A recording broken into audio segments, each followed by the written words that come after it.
Warning.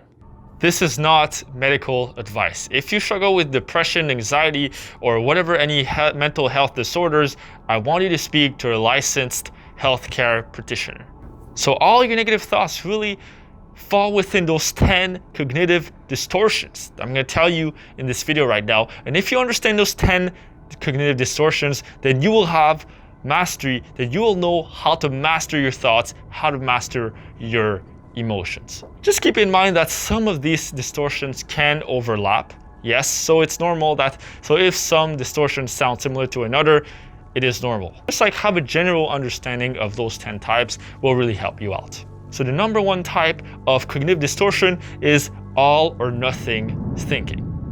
Basically, not seeing things as a gray zone, but really seeing everything in black or white, right? So it's like either you're a millionaire and you have $1 million, or you're a fucking piece of shit, you're worthless, and you're not worth anything. So maybe, for example, you only made a certain amount. I don't know. You work in sales, for example. You only made like 3 sales that day, and most people, they do like, I don't know, 7 sales or 8 sales, and you're like, fuck man, I'm a piece of shit, I'm a horrible salesman, I'm fucking piece of shit, I will never amount to anything. Is that true, right? Or you're just kind of thinking in black or white, right? We all have bad days from time to time, and it's not because you had a lower day one day that means that you'll always be a piece of shit forever, right? So this is sort of like an all or nothing type of thinking. The second cognitive distortion is overgeneralization. Simply put, you take one instance that happened in your life or one thing and you blow it up out of proportion, basically saying that it's always going to be that way. So for example, you talked to one girl when you were in elementary school and she rejected you. Now you assume that, you know what, no girls like me, no girls will ever like me in my life. No girls ever been attracted to me ever. Right? And this is crazy. Like sometimes I see it in the comments, like people would say like, no girls will ever like me, no girls will, ever want to be my girlfriend, whatever. And sometimes it just comes from that one girl that rejected them, that one instance, for example, and they just blow it out of proportion. So are you doing this in your life? Number 3 cognitive distortion is jumping to conclusions. Pretty simply put, it's like assumptions that you make, right? So for example, one of your colleagues at work, they walk past the exit door and they forgot to hold the door for you to pass by. But then you told yourself, oh man, like this guy didn't keep the door open for me. I'm sure he probably hates me or something. Like, who does that? Usually you hold the door and all those thoughts coming in your mind. It's like you're jumping to a conclusion that does not exist. You're jumping to a conclusion that is not really based on objective truth, but more on your subjective interpretation of, maybe what is happening in their mind.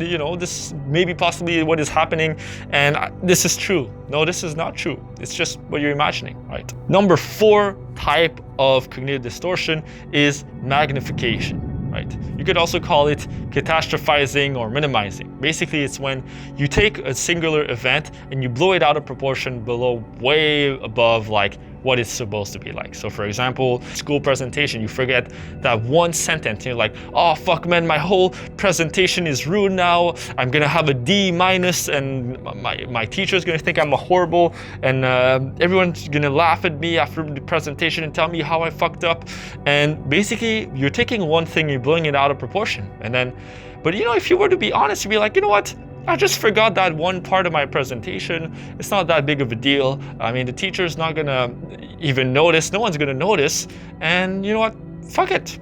Like, that's, you have like sort of a realistic assessment, and you have the blown out of proportion sort of assessment that, you gave yourself earlier. So make the distinction here. Number 5 cognitive distortion is actually huge, okay? Pay attention to that one because I see it all the time, and it's called emotional reasoning. Emotional reasoning is basically you feel a particular way, and because you feel that way, you believe that this is how things are, right? So for example, you know what? I feel depressed, I feel low energy, therefore my life is shit. Or I feel scared, therefore this is probably dangerous, right? Or you know what? I feel angry, therefore this person was wrong. This person should have done this to me, done that to me. So, and you justify something to be true because you felt your emotions to be true. right? Yes, your emotions are true. We're not going to deny your emotions, but it's not because you're feeling an emotion that the assertion that the emotion is, coming with is true, right? So, you ever heard like someone be really angry, like, oh, you know what, this person did this to me, da, da, da, da, da. And then after that, you show them evidence.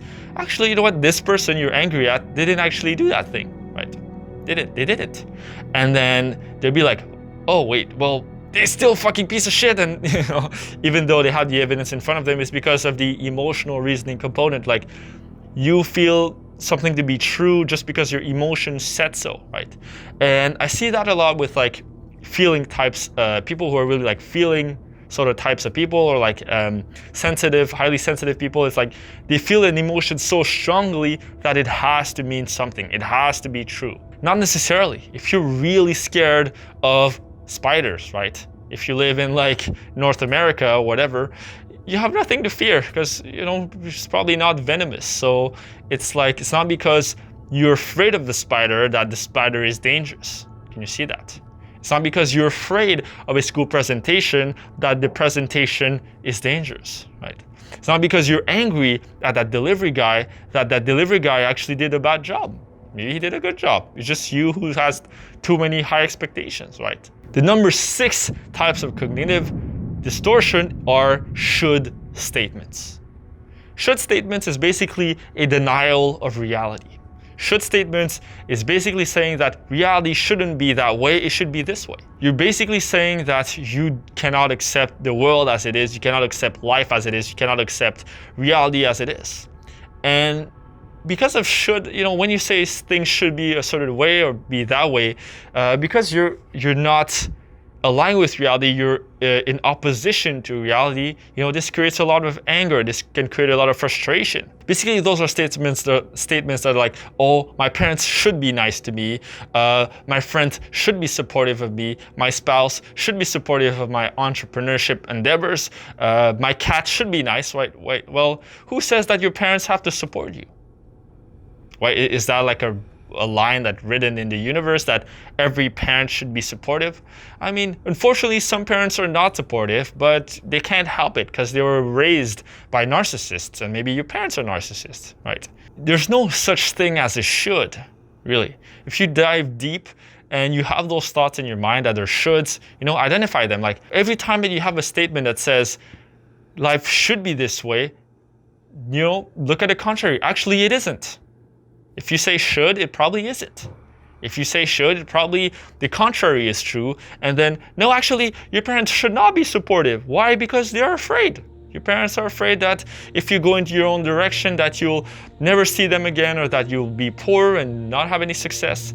So that's how things should actually be. So for every should statement, look at the opposite. The 7th type of cognitive distortion is labeling, or mislabeling, whatever you want to call it. It's basically when you label things with certain adjectives or nouns that shouldn't be there. So for example, you say, I'm a loser, I'm a piece of shit, I'm fat, right? Those are like labels, like certain nouns that basically confine you to a certain type of identity forever, right? So when you say, I'm a loser, right? Basically you're saying, this is who you are. It's not something you can change, right? That's the problem with labels, is that they limit you to a certain sort of reality, sort of way of living life, or a certain way of being. And that can become hugely limiting because then your identity depends on that label. So just be aware of when you're using labels to call yourself, right? I'm stupid, I'm this, I'm that, right? And really the core of Nameless, why I call myself Nameless, is because basically I believe that you can be anything. And there's no such thing as you. There's no such thing as a label that can define you. And I don't like to use labels. Yes, sometimes I say I'm a life coach, I say I'm an artist, but those are just things to, in a practical sense so that you can make sense of what I'm doing. But really, I just see myself as a guy. I just see myself as someone who, just like you, on their path to personal development and success, and just, I know, and I also see me as a coach as well. I see me as like a superhero. I see myself as everything. And this is what I want to encourage you to do, is stop labeling yourself into a particular box. Stop putting yourself in a box or other people in boxes. Start seeing yourself as water, whatever you want to call it. Like Bruce Lee says, be like water, be a formless, shapeless, identity that you can become whatever you want. The fourth type of cognitive distortion is personalization. Personalization meaning that you see a certain thing happen and that you believe that it is personal to you, right? So for example, someone hates you and I see a potato waving to me here, so I just say hello.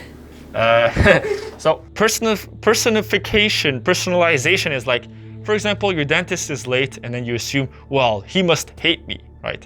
I don't know, let's say your roommate tells you, hey, you forgot to do the dishes. And then you're like, well, fuck you, man, like for everything I've done for you, and then it's like, you take it personal, way too personally. It's like, it was just about the dishes, it wasn't about you. It's like, for example, someone criticizes or tells you something about, an object in your house. They take it personally, like, well, what do you have against me and the way I dress? Like, no, it was just about the shirt, right? So do you sometimes overreact like that? Maybe it's personalization. Number 9 type of cognitive distortion is blaming. Plain old blaming. So you blame the external world, you blame your parents for raising you poorly, you blame your teachers for being stupid, you blame your toxic friends, and you blame the external world, right? And this can be huge because when you have that type of distortion, why is it a distortion? Because, well, it's not always the other person's fault, right? When you point the finger, right? There's an old saying that goes like, when you have one finger pointed at other people, you have 3 other fingers pointing at yourself. So look at yourself. The things that you blame in the external environment are often things that you refuse to accept and acknowledge about yourself. Have you ever thought of that, right? When you judge that girl for being slutty or judge that girl for being a whore or dressing like a whore, look at yourself and look at ways in which, you are stuck up, or that you're not accepting of other people and how other girls want to dress, how maybe you lack adventurousness that those girls have, right? If you point the fingers to all those assholes, that, whatever, like to go to the gym and look like fucking douchebags, well, point the finger at yourself and look at how your health is suffering right now, how you're fat maybe, or how you could, how you could improve your health and look better. Look at yourself that way. That example actually comes from one of my childhood friends where he'd always criticize men who went to the gym for being douchebags, and basically not to hit on him, but he was never the muscular guy. He was never sort of like the healthy looking guy. He was always sort of scrawny, skinny, and kind of lacking in that area. So you can see how that judgment can come in, right? Number 10 cognitive distortion is mental filters. Simple is like you basically have dark tinted glasses. You see everything sort of in a gloomy fashion. You basically see everything as negative, right? You look at the world right now and the COVID situation, like, fuck man, I'm stuck. There's nothing I can do. This is so depressing. This is so sad, and you disqualify maybe all the good things that could have happened to you because of it. Maybe right now you have more free time than ever to start your business, to start your musical career, to start whatever thing you want to start, right? Whatever important projects you always wanted to start, like write your book and start your YouTube channel. Now you have the opportunity, right? And because you just see things from this negative lens, you just cannot see it, right? And it comes down to the last cognitive distortion that I like to call the disqualifying the positive, right? You can call it a bonus one. Basically, when you see good opportunities, you disqualify them. Or when you see good things happen to you, for example, there's a lot of people who struggle with taking praise or taking compliments. It's because they lack that self-esteem. They sort of like this ability to handle good things happen to them because it makes them uncomfortable. It's like this attention makes them uncomfortable. You win a certain certificate or contest, whatever, and you're like, yo dude, that was amazing, and you're like, nah, that's fine. I mean, anyone could have done that, and I'm not that good. I mean, I just practice a lot and that's it. And you sort of like shut down the compliment, you shut down the good things happen to you. Do you do that to your life? Do you do that to yourself? There's nothing wrong with being humble, but how about you just say thank you and you welcome the compliment into your life, you welcome the positive into your life instead of resisting the positive, right? Try to do that.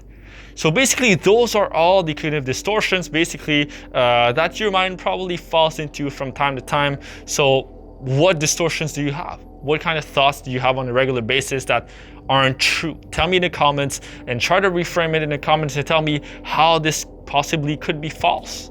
And what is evidence of the contrary? What are the positives, right? Self-development is not something you just do today with that one video. You want to keep watching, okay? Because the more that you watch my videos, the more they're going to be recommended on your homepage instead of, cat videos or Call of Duty videos. You're going to see actual content that can help your life. So the more that you watch these videos, the more they get recommended to you, and the more positivity that you get in your life, less negativity that you get, less toxic shit in your life. So I want you to keep watching. So I'll see you in the next video. Peace.